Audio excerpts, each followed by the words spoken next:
හැන්දෑවේ ගෙදර බුදුන් වදින්ට. තනියෙන් වදිනවා වෙන්න පුළුවන්. ඒකේ වැඩක් නෑ. මේකට පුරුදු වෙන්න.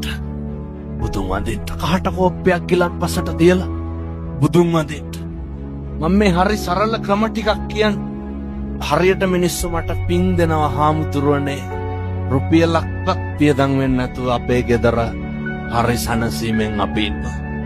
සමහර තාත්තලා පුරුදු වුණා මම දේශනා කරලා උදේට බුදුහාමුදුරුවන්ට පැන් ටික පූජා කරන්න.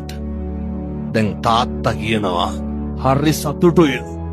මට කලින් පොඩි එකා නැගිටලා එනවලු. අම්මා කුස්සියේ වැඩ. අම්මනේ ගෙදර අම්මා අසතුටින් නම් ගෙදර වැඩ සේරම ඉවරයි හොඳේ. අම්මගේ මූණ හිනාව නැත්තම් ගෙදර සතුටක් නෑ. අම්මා කතා කරලා කියනවා අඬා මිනිස්සු කියන්නේ හාමුදුරුවන්ට බුදු බවත් වෙන්න ඕනේ. මහත්තයයි දරුවයි යාම් පැන් ටික තියනවා උදේට. අය කොහෙද ඒ ගෙදර කුණු හරපයක් කියන්න වෙලාවක් තියෙන. අපි හැන්දෑවට බුදුන් වදිනවා. අම්මා කිව්වලු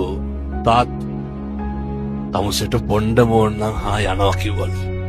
තාත්තා ගෙදර බුදුන් වදිනවා හැන්දෑ. අම්මා තේරුම් ගත්ත තාත්තට අරක්කු ටිකක් බොන්න ඕන වෙලා කියලා. අම්මා මොකද කියලා තියෙන්නේ?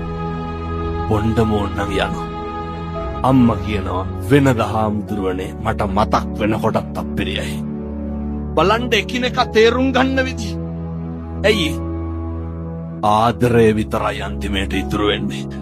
අනෙක්කගේ හිත රිදෙන්න වචනයක් කියන්නේ නැහැ කිසි කෙනෙක්. එහෙනම් ඔය ටික කරන්න. මහා දෙයක් බැරි වෙයිද හෙට ඉඳන් කරගන්න.